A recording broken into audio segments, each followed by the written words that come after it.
Kuingia kwa jeshi la Kenya katika taifa la Somalia katika juhudi za kuleta amani kumeleta mafanikio nchini humo. Hata hivyo, juhudi hizo zimewaletea dhiki baadhi ya wananchi wa Kenya kutokana na milipuko ya mara kwa mara ambayo imeshuhudiwa, kisa cha hivi majuzi kikiwa ni mlipuko uliofanyika kwenye barabara ya Moi hapa jijini Nairobi.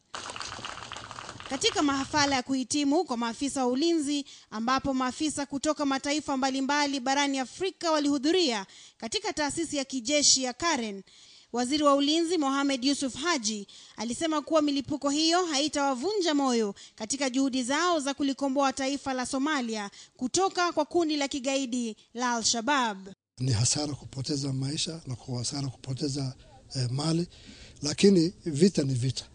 Haji alisema kuwa baada ya muda wa majadiliano kuhusu jeshi la Kenya kujiunga na jeshi la AMISOM, hatimaye mkataba wa makubaliano utatiwa saini mjini Addis Ababa, Ethiopia. We are signing the MOU on Saturday 2nd.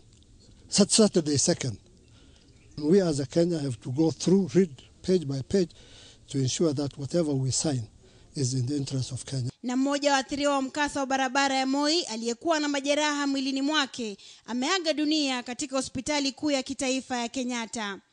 Wakenya wameombwa kutokuwa na wasiwasi na pia wawe waangalifu na kushirikiana kwa karibu na serikali pamoja na walinda usalama ili kuzuia matukio zaidi ya mashambulizi.